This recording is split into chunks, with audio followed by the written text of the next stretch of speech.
네, 하루간 경제 뉴스를 종합하는 시간 경제온입니다. 사업보고서 시즌이 돌아왔습니다. 작년 이자 장사와 성과급 잔치 비판을 받았던 은행권에서 여전히 고액 연봉을 받아간 사실이 수치로 확인됐는데 관련 내용 홍 기자의 뉴스포인트에서 다뤄보겠습니다. 지금 자리에 홍경표 기자 나와 있습니다. 안녕하십니까? 안녕하세요. 네, 첫 번째 소식은 이른바 연봉 킹으로 불리는 은행권 보수 이야기입니다. 네, 분기별로 은행 등 금융사, 기업들의 사업 보고서가 공개가 되는데요. 네네. 여기서 금융사와 기업 임원들의 연봉이 공개가 됩니다. 이 사업 보고서를 살펴보니까 작년에 주요 금융지주 전현직 회장들이 많게는 39억 원, 적게는 7억 원 가량의 연봉을 받은 것으로 확인이 됐어요. 39억씩이나 받아간 사람이 있습니다. 맞습니다. 작년 11월 퇴임한 윤종규 KB금융지주 전 회장은 작년에 무려 38억 5,800만 원의 보수를 받아갔어요. 네. 이 세부적으로 보수를 살펴보면 8억 2,400만 원의 급여와 26억 5,700만 원의 상여, 3억 7,500만 원의 퇴직금을 수령했습니다. 상여가 상당히 크죠. KB금융지주는 이 윤종규 전 회장의 보수가 전년과 비교해서 급증한 배경에 대해 이 3년의 경영 성과를 평가를 해서 장기 성과급의 40%는 일시 지급을 하고 60%를 이후에 3년에 나눠서 지급하는 과정에서 갑자기 보수가 늘었다 이렇게 설명을 했어요. 네네. 윤종규 전 회장은 임기 만료에 따라서 이 장기 성과급 이 40%를 일시로 받고 이제 장기 성과급 3차 이연분이 작년 보수에 이제 포함됐죠. 네네. 3년 경영 성과 마지막 해기 때문에 이 장기 성과급 40% 일시 지급과 이제 이연분이 상당히 많은 부분을 차지한 것으로 또 보이고요. 네. 작년 11월 취임한 양종희 현재 KB금융지주 회장의 작년 총 보수는 5억 원의 급여와 9억 5천만 원의 상여, 9,700만 원의 이제 퇴직 소득을 더해서 총 15억 5,500만 원이었습니다. 네. 네. KB금융지주는 이제 연봉 킹이라는 게 확인이 됐고 네. 다른 금융지주 회장들은 얼마나 챙겨갔습니까? 함영주 하나금융지주 회장의 연간 보수는 급여와 상여금을 합해서 22억 5,300만 원으로 집계가 됐어요. 네.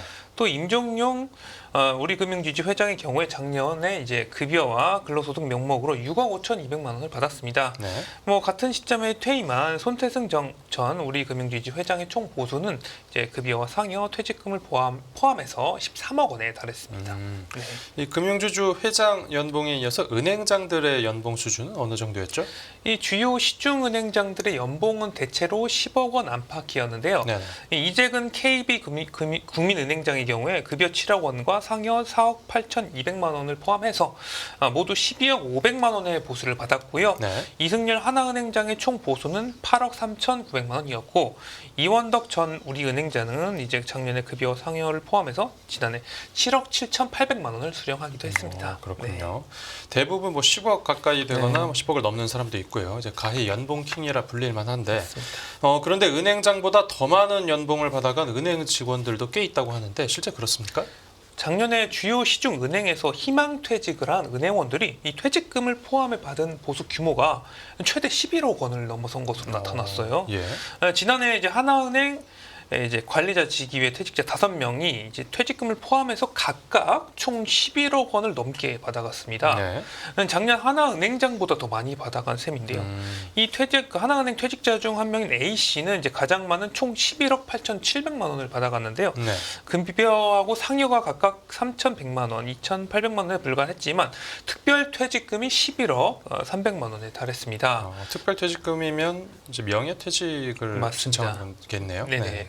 그래서 A 씨를 제외한 4명도 모두 10억 원을 넘게 받아갔고요. KB국민은행은 조사역 직위 4명이 퇴직금 등으로 8억 7천만 원에서 9억 1천만 원 정도를 받았습니다. 특히 4명의 퇴직 소득은 7억 원에서 8억 원에 달하는데요. 우리은행은 이 부장급 희망퇴직 5명이 작년에 9억 원이 넘는 연봉을 받아가는데요. 이 중 퇴직 소득만 8억 5,900만 원에서 9억 2,300만 원에 달했습니다. 네. 가장 많이 받은 C씨는 퇴직 소득으로만 9억 2,300만 원을 챙겼고요. 작년 7월에 취임한 조병규 우리은행장의 보수가 5억 원 미만이어서 공시되지 않았다는 점을 고려하면 이들 모두 은행장보다 더 많은 보수를 챙긴 셈이죠. 네. 은행권에서 자체 구조조정한다고 생색을 냈는데 이렇게 퇴직금을 많이 주면 결국 나가는 비용은 경우는 비슷한 것 같습니다. 맞습니다. 이 은행권 회장부터 말단 직원까지 고액 연봉을 받을 수 있었던 게 아무래도 작년 고금리 상황에서 이자 수익을 상당히 많이 거뒀기 때문이겠죠. 그렇죠. 고금리 기조에 따른 역대급 실적 행진 속에 성과급 수준도 대폭 확대되면서 나타난 현상으로 보이고요. 예. 지난해 이제 국내 은행은 60조 원에 육박하는 이자 이익을 거둬서 사상 최대 실적을 냈습니다. 네. 또 퇴직금도 이 직원들의 보수에 상당히 많은 부분을 아까 보니까 차지를 했는데요. 이 희망 퇴직금은 노사 합의에 따라 은행장이 결정을 하는데 통상적으로 26개월에서 36개월분의 직급에 따른 특별 퇴직금과 자녀 학자금, 의료비 등 혜택이 포함이 됩니다. 일부 은행원의 경우에 퇴직 소득이 근로소득이 13배 이상으로 측정이 되기도 했어요. 예. 이 고금리 시기에 이자 장사로 막대한 이익을 거둔 은행권이 이 성과급에 이어서 퇴직금도 대폭 늘리면서 세간의 시선이 그렇게 곱지는 않은 상황이고요. 게다가 최근 수년간 홍콩 H지수 ELS나 해외 부동산 관련 대규모 손실이 현실로 드러났지 않습니까?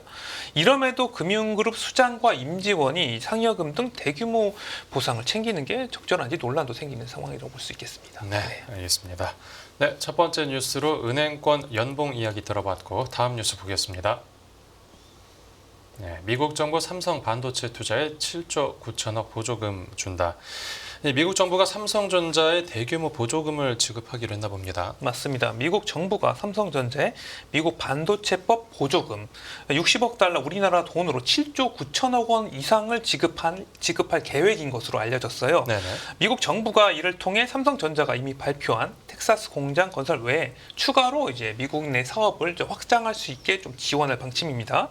지금 전 세계 반도체 생산 능력에서 미국이 차지하는 비중이 1990년 37%였는데 2020년에 이제 12%까지 급격하게 낮아졌어요.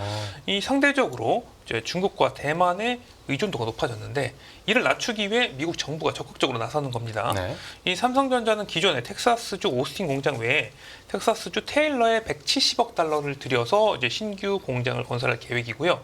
미국 상무부는 반도체 기업의 미국 내 설비 투자를 유도하기 위해서 이 반도체 지원법에 따라 반도체 생산 보조금과 연구 개발금 등을 지원을 하고 있습니다. 네네.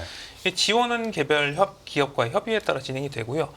미국 상무부는 주요 이제 반도체 기업들에 대한 보조금 지원 계획을 이달 말까지 좀 더 구체적으로 내놓는 것을 목표로 하고 있습니다. 네, 삼성전자에만 지급하는 건 아니고 이제 다른 기업들에도 지급을 할 텐데 네. 그 경쟁사들과도 좀 비교해 보고 싶습니다. 네. 이 삼성전자 말고 다른 기업들에는 보조금이 얼마나 지급되겠습니까? 지금 미국 상무부는 반도체 생산 보조금 총 390억 달러 가운데 TSMC와 삼성전자 등 이제 첨단 반도체 생산 기업을 지원할 용도로 약 280억 달러를 이제 책정을 했어요. 네네. 그래서 이들 첨단 반도체 기업들이 요청한 자금은 근데 700억 달러를 넘는 것으로 알려졌고요. 이 중 인텔은 이제 반도체 생산 보조금 390억 달러, 연구개발 지원금 110억 달러 포함해서 총 527억 달러, 우리나라 돈으로 약 76조 원을 지원받는 것으로 전해졌습니다. 삼성전자와 비교해 보면 미국 기업이니까 더 많이 받을 수는 있겠지만 좀 차이가 있죠. 10배는 차이가 좀 많이 나네요. 네, 맞습니다. 네. 이번 보조금으로 대만의 TSMC가 애리조나 피닉스에 생산 시설을 건설하고 인텔도 애리조나 챈들러 캠퍼스에 공장 2곳을 추가로 건설하게 돼서 이 애리조나가 미국 내 반도체 생산 기지로의 위치가 좀 공고해질 것으로 전망이 되고 있습니다. 네네. 앞서 바이든 행정부는 지난달 미국 반도체 기업 글로벌 파운드리스의 뉴욕주 설비 투자와 버몬트주 생산 시설 확장을 위해서 15억 달러 우리나라 돈으로 약 2조 원의 보조금을 지급하는 계획도 발표를 했고요. 네.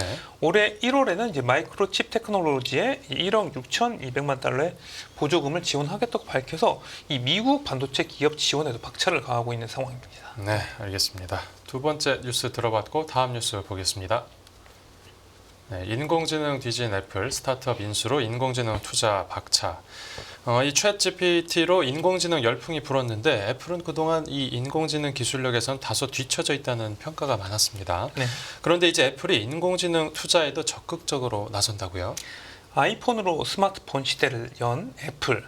AI 분야에서는 이렇다 할 성과를 내지 못하고 있는데요. 이 때문에 혁신이 부족하다는 지적이 시장에서 계속해서 나오고 있습니다. 예. 이 같은 이런 시장의 지적을 탈피하기 위해서 애플은 캐나다 AI 스타트업 다윈 AI를 인수하는 등 이제 공격적인 투자에 나서고 있어요. 예. 애플이 올해 초 이 스타트업을 인수했는데 수십 명에 달하는 연구원 등 다윈 AI 직원들이 애플의 AI 사업부에 또 새롭게 합류를 했습니다. 네. 이 다윈 AI는 캐나다 온타리오주에 기반을 두고 있는데 제조 공정 과정에서 이제 부품을 시각적으로 검사를 할 수 있는 AI 기술을 개발을 했어요. 그래서 다양한 분야에 좀 제공을 해왔습니다. 네. 또 AI 시스템을 또 작고 빠르게 할 수 있는 기술도 가지고 있어요. 이 때문에 이제 클라우드가 아니라 이제 기계에서 온 디바이스에서 AI를 실행하는데 집중한 애플에 좀 더 도움이 될 것으로 보이고요. 네, 애플이 인공지능 시장에서 얼마나 활약할지 기대가 되는데 네. 이 애플의 인공지능 투자 결정은 이미 어느 정도로 예상되는 거였죠? 맞습니다. 다윈 AI 인수는 애플이 올해 챗 GPT와 같은 생성형 AI 개발을 대대적으로 추진할 것으로 예상되는 가운데 나왔는데요. 네네. 애플은 그동안 마이크로소프트와 구글 등 경쟁사에 비해서 생성형 AI 개발에 좀 뒤처졌다.